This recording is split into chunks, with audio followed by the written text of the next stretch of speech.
Shalom, selamat pagi. Aturaken pambagyo kasugengan tumrap Ibu, Bapak lan sedherek ingkang kinasih. Pripun pawartosipun kepengalih? Sae sehat. Kula ugi tansah ndedonga satemah kita sedaya kaparingan sehat. Bagas waras lan menapa kemawon ingkang dados idam-idaman lampah gesang menika saged kelampah lan saged ngluhuraken asmanipun Gusti. Ibu Bapak dan saudara-saudara yang terkasih, sebelum bersama kita mau bersaat teduh dipersilakan.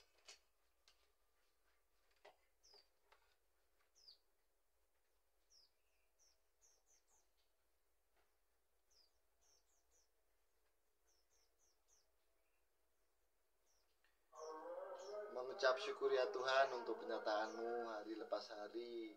Kami boleh menikmati hidup pemberian-Mu. Kami boleh menikmati setiap berkah dan penyertaan. Tuhan, di tengah sukacita kami, di tengah berbagai macam hal yang terjadi dalam kehidupan kami mau menyerahkan kehidupan kami, hari-hari kami, dan memulainya dengan bersama merenungkan sabda-Mu.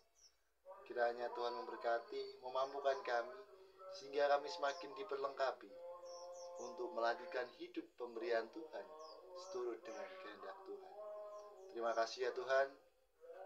Amin. Ibu, Bapak, dan saudara-saudara, bacaan kita terambil dari kitab Ibrani 10 ayatnya yang ke-19 sampai yang ke-25. Ibrani 10 ayat 19 sampai yang ke-25.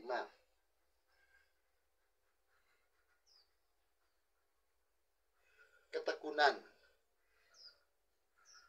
Jadi saudara-saudara, oleh darah Yesus kita sekarang penuh keberanian dapat masuk ke dalam tempat kudus, karena Ia telah membuka jalan yang baru dan yang hidup bagi kita melalui tabir, yaitu dirinya sendiri. Dan kita mempunyai seorang imam besar sebagai kepala rumah Allah. Karena itu, marilah kita menghadap Allah dengan hati yang tulus ikhlas dan keyakinan iman yang teguh. Oleh karena kita telah dibersihkan dari hati nurani yang jahat dan tubuh kita telah dibasuh dengan air yang murni. Marilah kita teguh berpegang pada pengakuan tentang pengharapan kita, sebab Ia yang menjanjikannya setia. Dan marilah kita saling memperhatikan supaya kita saling mendorong dalam kasih dan dalam pekerjaan baik. Janganlah kita menjauhkan diri dari pertemuan-pertemuan ibadah kita, seperti dibiasakan oleh beberapa orang. Tetapi marilah kita saling menasihati dan semakin giat melakukannya menjelang hari Tuhan yang mendekat.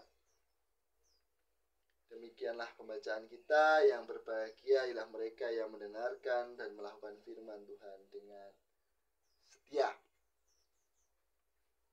Haleluya.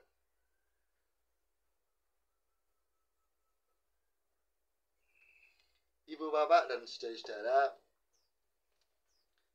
dalam sebuah eksperimen percobaan itu ada yang namanya eksperimen marshmallow.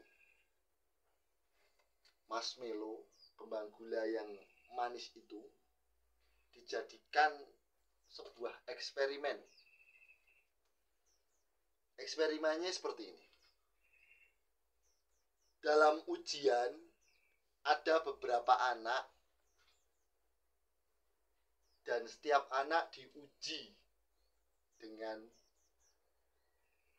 marshmallow. Jadi dalam suatu ruangan, lalu anak itu dibiarkan bersama dengan marshmallow, sebuah permen karet, permen yang manis tadi.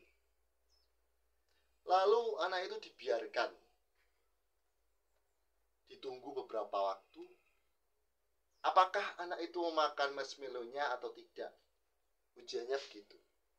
Lalu diberikan sebuah pernyataan bahwa yang tidak memakan marshmallow nanti akan mendapatkan imbalan yang lebih lagi. Jadi tentu saja anak yang diuji dengan ujian marshmallow itu akan merasakan gelisah. Iki dipangan apa ora yo marshmallow ini nanti dimakan atau enggak yo? Ya kalau bisa menunggu sampai nanti. Makanya ada anak yang tergoda memakan marshmallow-nya. Ada juga anak yang berhasil menahan diri, punya keteguhan hati bahwa nanti ketika saya menahan diri tidak memakan marshmallow ini, saya bisa mendapatkan hal yang lebih baik, marshmallow yang lebih banyak dari yang ada di depan saya saat ini. Begitulah ujian marshmallow. Kelihatannya nampak sederhana, simpel, hanya menguji mau menahan diri atau enggak, mau berteguh hati atau enggak kalau nanti diberikan marshmallow lagi. Tapi waktu berlalu, anak-anak yang mau menahan diri, punya keteguhan hati, ini ternyata memiliki hal-hal baik dalam hidupnya. Jadi eksperimen ini berusaha menggambarkan pentingnya menahan diri di tengah godaan, bahkan di tengah ketidakpastian. Tahan sampai mana? Nah, dalam kita hidup pasti ada banyak godaan yang kita hadapi. Kita juga dituntut untuk memiliki keteguhan hati supaya bisa pada suatu titik. Ketika mau lulus sekolah, kita harus belajar terlebih dahulu, membagi waktu. Tidak menggunakan waktu belajar untuk bermain. Menahan diri. Waktunya belajar, tidak digunakan untuk bermain. Apalagi waktu-waktu yang lain. Ketika sudah dewasa, bahkan kita juga diperhadapkan dengan pilihan untuk berteguh hati. Kita mau fokus bekerja atau melakukan berbagai macam hal. Karena semakin diperjumpakan dengan banyak hal, tentu pilihannya akan bermacam-macam. Kita tadi sudah membaca kitab Ibrani. Kitab ini, surat ini ditulis untuk mendukung, memberikan dukungan, menguatkan komunitas Kristen yang saat itu berada dalam tekanan hidup, yang berada dalam ketidakpastian. Penerima surat ini mengalami penganiayaan, cobaan, sehingga penulisnya berupaya memberikan dorongan dengan tema tertentu yang kita baca tadi berkaitan dengan ketekunan. Ada apa di teks Ibrani ini penting untuk kita refleksikan ketika kita mau bertekun, memiliki keteguhan hati dalam menjalani hidup. Memegang kuat atau mempertahankan, itu dalam bahasa Yunani katechomen, yang berasal dari kata dasar kateko. Dalam konteks ayat ini memiliki arti menunjukkan aksi untuk tetap teguh, memiliki pegangan yang kuat akan masa depan, mempertahankan prinsip. Nah, ini penting. Yang kedua, ada kata pengakuan, mengakui. Ayatnya yang ke-23,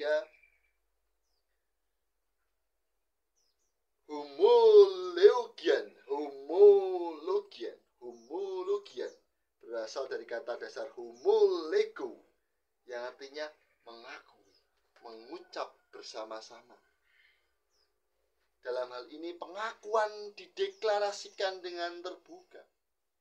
Maka penting untuk kita mau mengakui, dan pengakuan itu tidak tertutup. Jadi ada deklarasi yang mengingatkan juga ketika kita mau mengakui. Lalu tentang keteguhan hati ada harapan. Harapan berasal dari kata dasar elpidos, di mana harapan ini berarti sesuatu yang diinginkan, bahkan rela berkorban. Ini melebihi apa yang tampak saja. Harapan berbicara tentang impian dan cita-cita. Ini menjadi penting. Kita memegang teguh pengakuan iman kita tanpa ragu-ragu. Karena Allah yang memberikan janji adalah setia dan tidak berubah dalam harapan yang kita pegang. Ibrani 10 ayatnya yang ke-23. Dalam menjalani kehidupan, banyak hal yang kita pertaruhkan dan kita pertahankan. Ada kalanya kita berdamai dengan realita. Ada kalanya kita berpegang teguh dengan prinsip-prinsip hidup kita. Tantangan hidup dalam kita berteguh hati adalah ketidakpastian. Siapa yang bisa menentukan hari esok akan jadi seperti apa? Tidak ada. Masa depan itu ibarat sepiring tempe. Tidak ada yang tahu. Tidak ada yang mengerti bagaimana kita hidup di masa depan. Tapi kita bisa mengupayakan hari ini. Life at the moment. Hidup dalam masa sekarang. Dalam menghadapi ketidakpastian hidup di tengah berbagai macam persimpangan jalan hidup, doa dan ketaatan kita perlu kita upayakan. Jangan pernah meremehkan kemampuan dari doa. Wong duwe Gusti Allah kok bingung. Kita sudah mendoakan, kita mengupayakan dalam hidup, kita bersandar pada Tuhan dalam kita menjalani hidup. Penting juga untuk melihat komunitas iman. Jangan menjauhkan diri dari perkumpulan-perkumpulan ibadah. Begitu dijelaskan dalam teks Ibrani tadi. Ini menunjukkan betapa pentingnya dukungan komunitas dalam kita membangun iman kita, dalam kita berdinamika di tengah berbagai macam ketidakpastian hidup. Komunitas iman kita memiliki peran. Dan mari dalam komunitas iman kita saling mendorong, kita saling menguatkan, saling mengupayakan hal baik dalam kehidupan komunitas iman kita. Dan yang terakhir menjadi penting untuk kita terus mencari Allah, menemani dalam setiap langkah kehidupan kita. Mengupayakan kehendak Allah, mencari apa yang menjadi kehendak Tuhan dalam kehidupan kita, berarti kita terus merayakan hidup dengan relasi yang dekat dengan Allah. Bahkan ketika apa yang terjadi tidak sesuai dengan keinginan kita, kita dipanggil untuk memiliki keteguhan hati. Seperti halnya anak kecil dalam tes marshmallow tadi, kita mau menahan diri di tengah godaan, menahan diri untuk memiliki keteguhan hati, pasti ada relasi yang baik. Dan disitulah Tuhan memampukan kita untuk terus berteguh hati. Karena Tuhan adalah setia. Amin. Saat teduh bagi kita.